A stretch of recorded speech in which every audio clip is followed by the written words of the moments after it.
Okay, here we go. Nervous system, chapter 12, next step. Yay, yay, yay. We're getting through this. Your nervous system is going to start just like your CPT manual does at the top of the body, top of the head. So we're going to start with some skull, different codes or different scenarios. Remember when we first started talking about CPT and that kind of stuff, I said sometimes craniotomy and craniectomy are interchangeable. You just have to kind of read the context in order to fully grasp which code you're going to have to use, and then just kind of match up to the best of your ability. This is a ventriculostomy. They're creating a hole in one of the ventricles in the brain. The patient has obstructive hydrocephalus, secondary to an intracerebral hemorrhage. Now, there's no notation here when this hemorrhage occurred, and it doesn't appear to be bleeding right now. So I would do this as a sequela of the bleed, and now they have hydrocephalus because of it. That's how I would code this. These are generally a little bit more complex cases, but they're telling you that it's secondary to a hemorrhage, but yet there's no mention of when the hemorrhage was. Could have been last week, could have been 2 months ago, could have been 6 months ago, and it's taken that long for the fluid to stick and build and create the obstruction. So this is your CPT code. You can see they're making a hole, they're going through the dura, catheters being inserted, which is a hole being created for that catheter. They do say that this is on the right lateral ventricle. It's because there's a right ventricle and a left ventricle, so that's why they're tracking the left and the rights.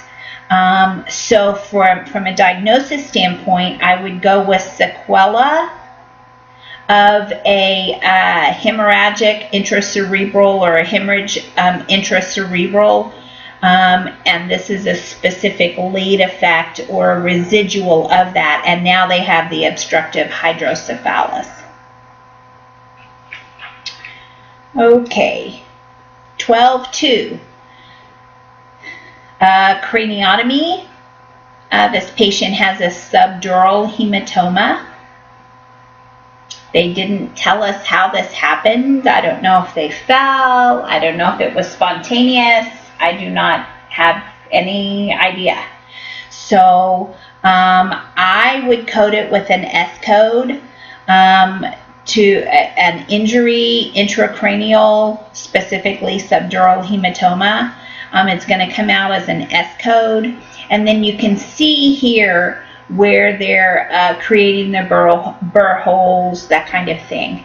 I would not go on and do any or assign any external cause codes here. Injury sometimes is kind of used interchangeably. This patient could have a bleeding disorder, and it caused there to be the subdural hematoma, and there wasn't necessarily an injury, but to the brain there is an injury. It's very difficult for me to explain how injury is used sometimes, but I think if you go to subdural hematoma, it's going to give you an S code. So when you go and verify it, you're going to see injury and just kind of go with it. Remember, if you know you've looked it up right in the index and you go to verify it and it looks a little different, we're supposed to trust our index. Sometimes that is super duper hard to do. 12-3, this is a craniectomy for a recurrent tumor. Recurrent. They're going to remove the tumor, and they're going to remove an intracranial clot. Two different things that they're doing. You're going to have, they use a stealth procedure here, stereotaxis.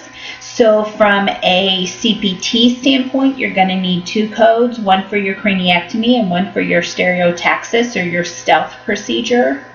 Diagnosis-wise, I think it comes out to being a benign brain tumor down here on the path report. And that blood clot that they removed, if you go to clot in the index, it ends up sequencing you or crosswalking you over to occlusion. So when you look at the answers, it's going to say occlusion artery cerebral, but it's because when you go to clot in the index, that's what it gives you. You're just kind of stuck. 3B, when you do your path report for this, I don't think your answers even have a clot on here, and your path report does, so I would code the clot as well on the path report too. 12.4, craniotomy. This is excision of a tumor. It's a glioblastoma multiforme. When you go to glioblastoma in your ICD-10, it's going to tell you to go to the neoplasm table, benign brain. That's what you're going to have to do. This particular glioblastoma, which I think most glioblastomas do this, but the documentation tells us that it has adjoining or overlapping contiguous sites. So when you pick your diagnosis code, make sure you do the one with overlapping sites. Okay, or contiguous. I can't remember what the word's going to be. Okay, but this is a tumor removal, temporal lobe. It's actually in the temporal lobe, frontal lobe, and middle cerebral artery is involved. Just a little help trying to get you better in the ICD-10. Sometimes I find the ICD-10 to be major, not as user-friendly as the ICD-9. So all of us are having to kind of get used to it. 12.5, subarachnoid hemorrhage secondary to a right posterior communicating artery aneurysm.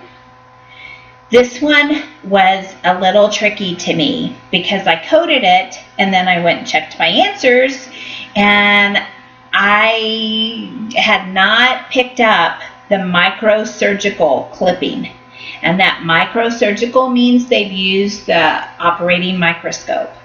And it took me forever to find that. I can't believe that I had that kind of trouble, but I'm admitting it, I did. So when you see micro or microscope used in these brain surgeries, you're probably going to need to pick up that 69990 for the operating microscope.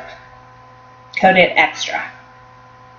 Okay, so this was a pretty straightforward aneurysm.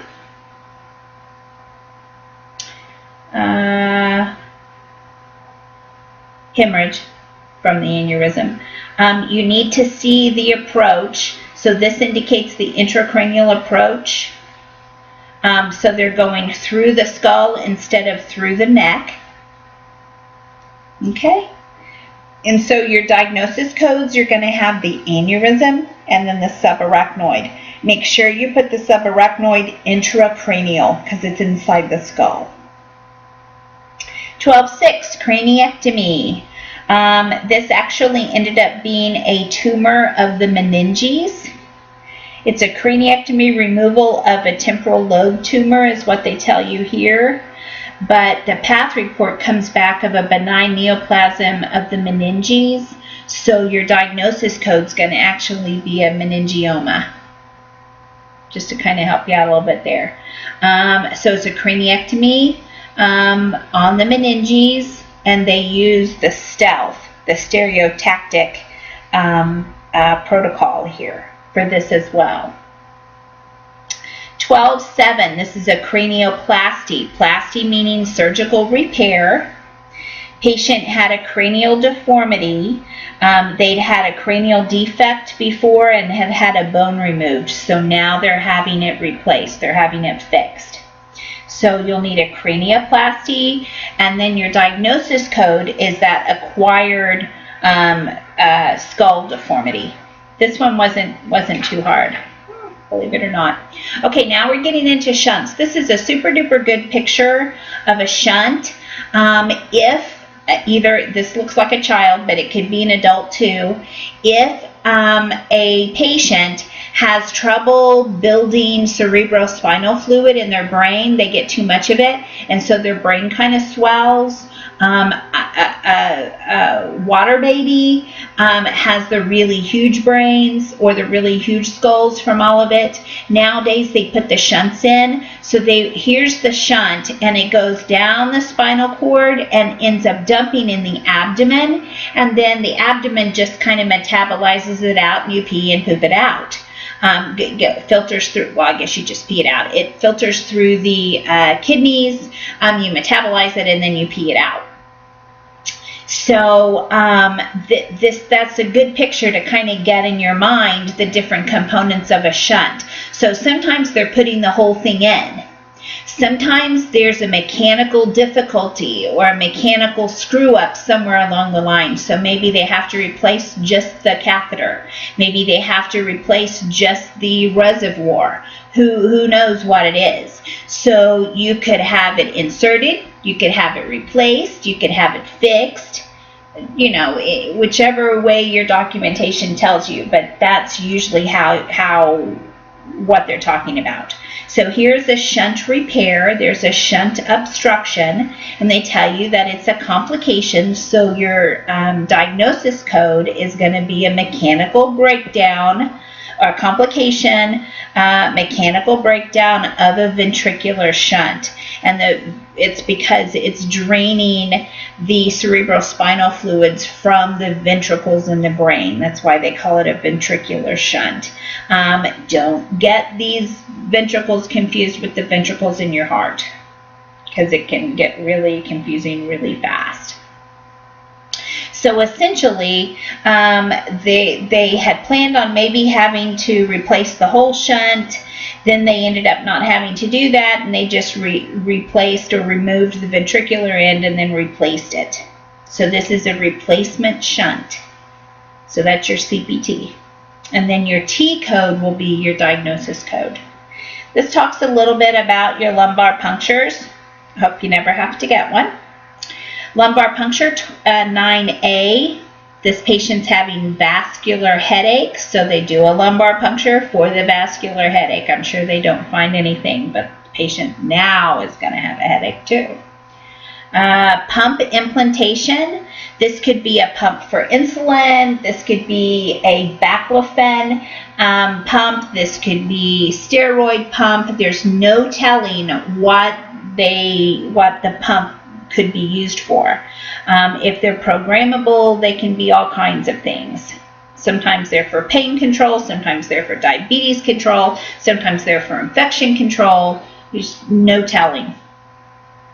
So 1210, this is a pump implementation. Again, here is a picture, kind of gives you an idea of this particular pump. There are other kinds of pumps that get put in.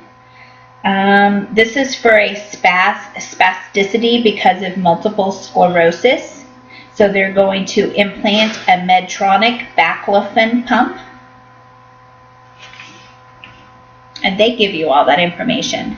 So here we have a catheter being placed here, and then we have the pump being placed. So you have two different CPT codes, one for the infusion pump spinal cord, one for the catheter placement spinal cord. And then your diagnosis code is that multiple sclerosis. 1211 is a pre-op consultation inpatient. This is an intrathecal, which means spinal cord. Thecal is the spine. A catheter placement for baclofen infusion. So this is the same type of thing that this lady with MS had. This particular patient has cerebral palsy, but this is the inpatient consultation. So make sure you have that CPT code. Now here's the op report to put it in. They're actually placing a barred port, which is a temporary port. So it's a little different code. Insertion of an infusion pump is what you're going to have here, and the placement of the catheter. So they've placed a port and they've placed a catheter. This is a trial at infusion. They're just trying it out first to see if it's going to work. If it does work, then they'll go back and do something permanent.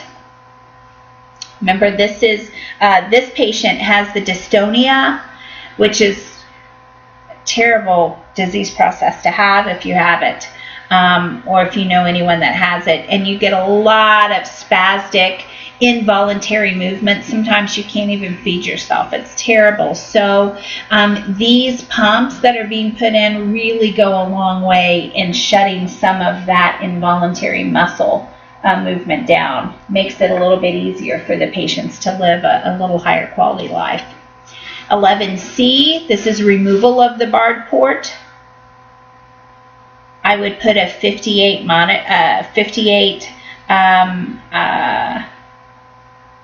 modifier on it for a staged. They put a temporary one in here, knowing that if it worked, they were going to put a permanent in. So here they're taking out the temporary and putting in the permanent. And it tells you in here somewhere that over a couple of days, he really had some improvement to his symptoms. So that's why they've changed this out. Here's your discharge summary. What is interesting on this is the patient with cerebral palsy and the dystonia. They had the cerebral palsy because of encephalopathy. And I don't know if that was when they were born or when they were a kid. I don't know when it is.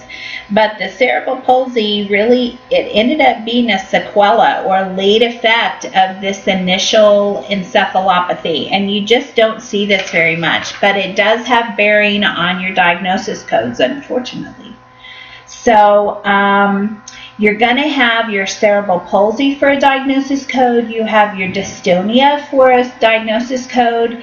And then you have your late effect or sequela of that encephalopathy or encephalitis. I can't remember exactly the different encephalo words that are in the code, but it's G09. Okay, moving on to 1212. Hold on just a second.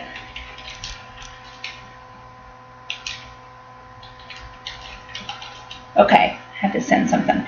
1212, this is a radiology report, lumbar spine. They're still bugging me. So now we're kind of out of the skull and spinal cord, the myelo stuff, and we're getting into the bones of the spinal cord, different levels, and the spaces, which some people may like better and some people may not. Overarchingly, if you are dealing with a herniation, intervertebral herniation, disc herniation in the back, your best, if you go to herniation, it's going to tell you to go to displacement. I'm just kind of giving you a hint, so when you try to sequence or crosswalk these in the ICD-10 index, you'll have a hint on what words to go to, and it won't seem like you're chasing your tail, which sometimes that index makes you feel like. 1212. This is a radiology report, lumbar spine, herniation of the L3-4 and L4-5, I think. Anyway, but it's for herniation. 2-view lumbar spine. And there's evidence of a previous fusion. I'm sure we're going to have to operate on this guy again. So you're going to have your 2-view lumbar, and then your herniation, intervertebral herniation. 12B, this is a laminotomy and a foraminotomy. Remember, and that's a typo. The A is supposed to be an S. They're just silly. Your laminotomies and your foraminotomies are generally bundled into the bigger dog. You'll see them in the description of your code, but they're usually bundled in. You don't just code for something like that. They have to cut through that to get to whatever they're actually doing. Okay, so this particular patient has a herniated disc L3-4 on the right and the left. So this is bilateral, so they're doing bilateral laminotomies and foraminotomies. and they end up applying an allograft. So they actually use a bone graft. Let me tell you something. You guys are going to want to pull a bone graft. Reaching over here to get this. You're going to want to pull a bone graft from the beginning part of your musculoskeletal section here.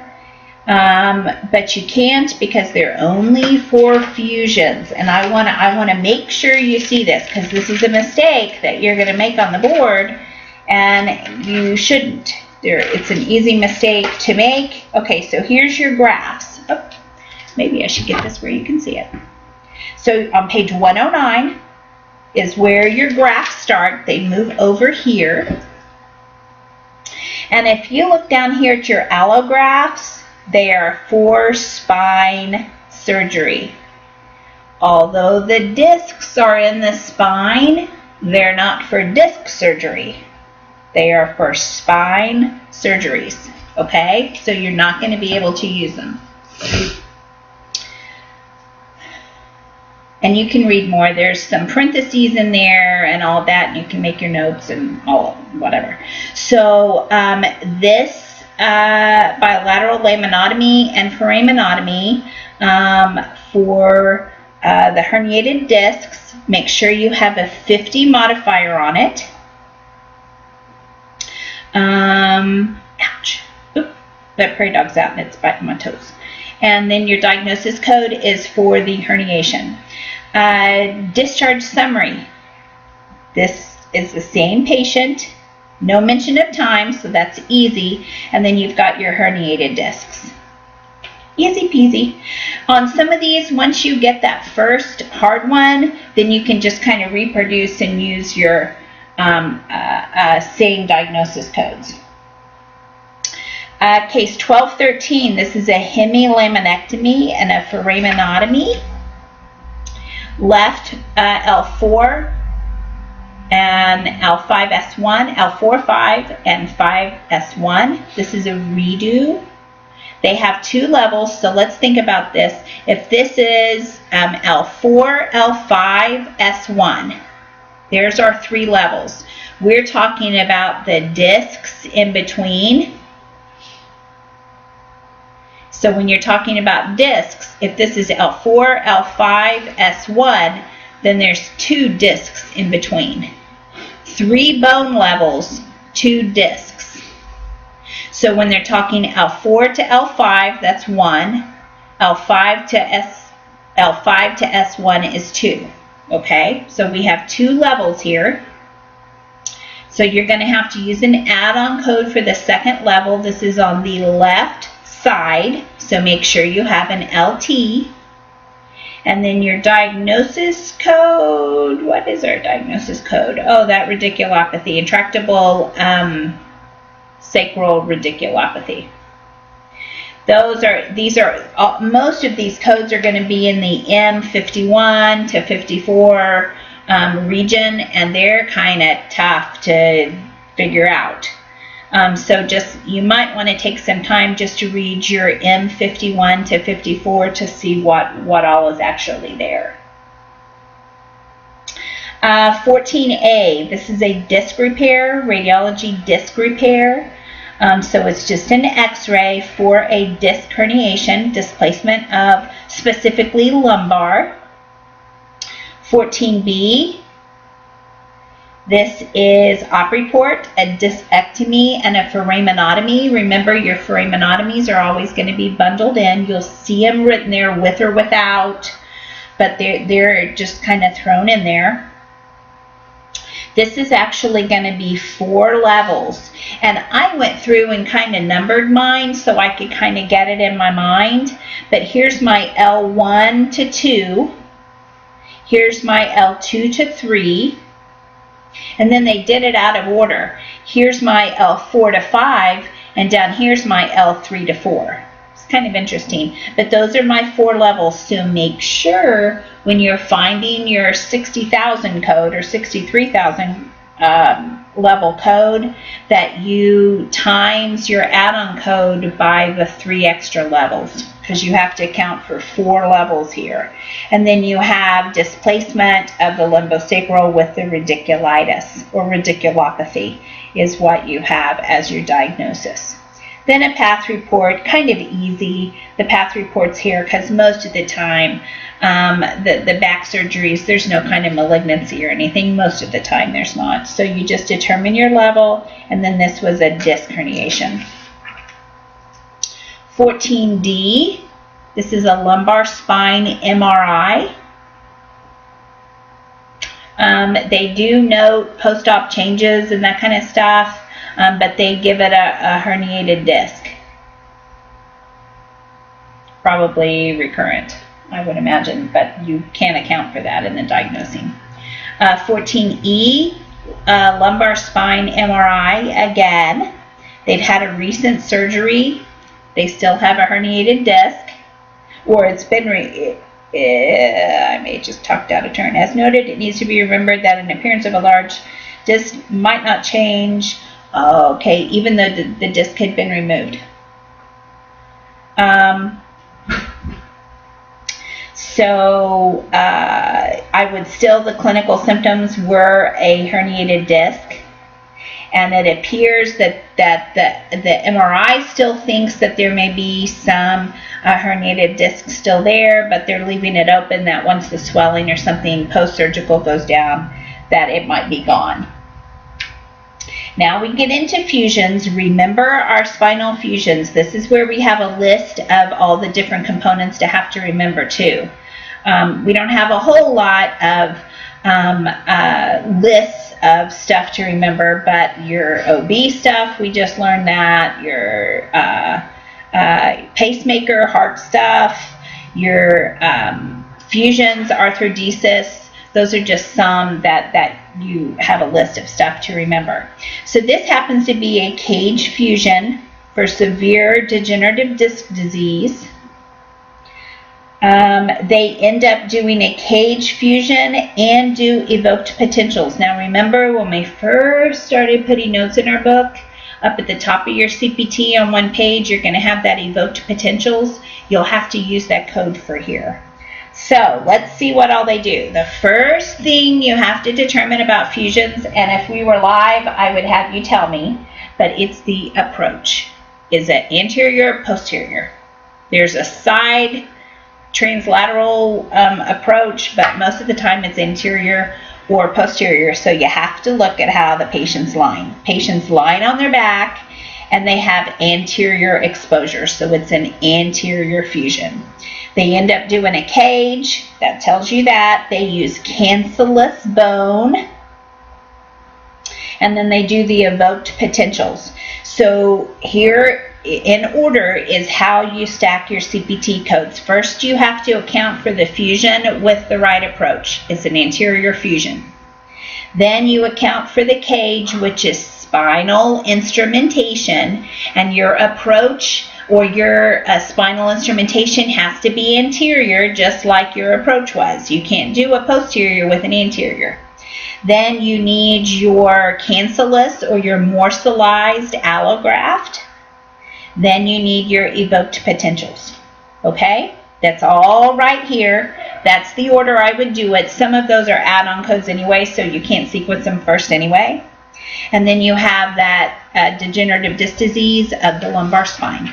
So you should feel really good about that one. Okay, now moving on, 12-16. You're probably not going to feel as good about this one. This one's a little tougher. This patient broke his neck.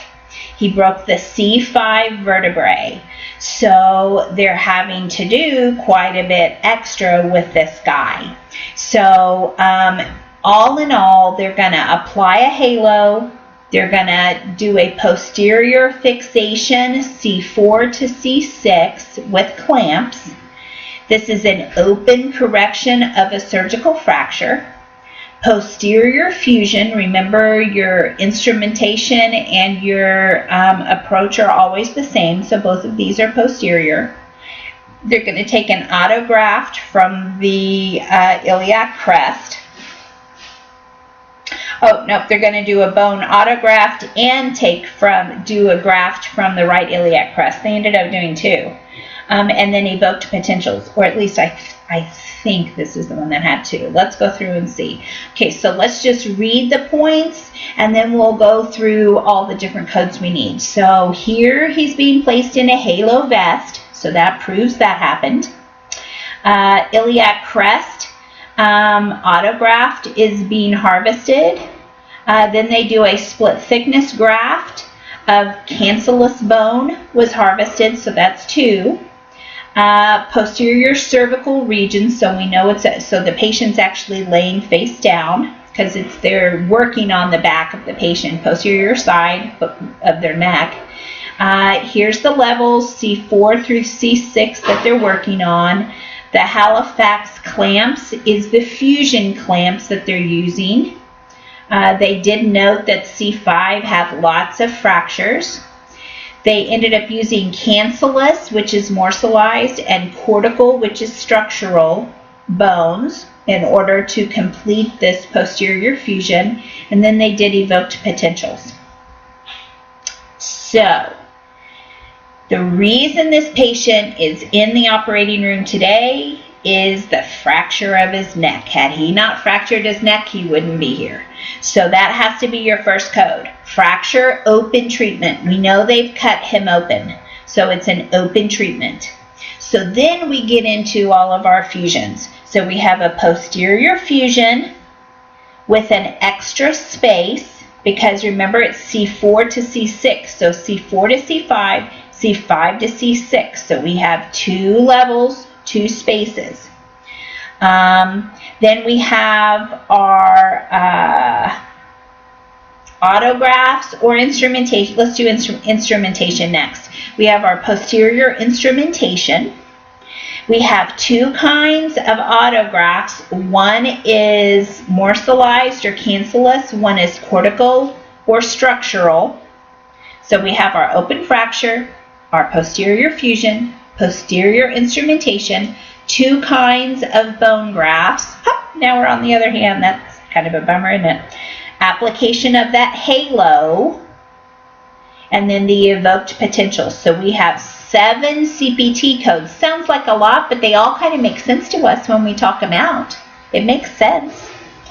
Diagnosing-wise, you have your traumatic fracture to the 5th cervical vertebrae. And then you have an X58 code because we don't know what happened to this guy. He's obviously, if you're fracturing, unless they're compression fractures, then something external happened to you. Either you fell, something hit you, something. So we don't know what that is, but we know he had a traumatic fracture. So you have to track that some way, somehow. So it's kind of an unknown injury. So that's an X58. And we are done. 1217, this is a discectomy. They end up doing a corpectomy.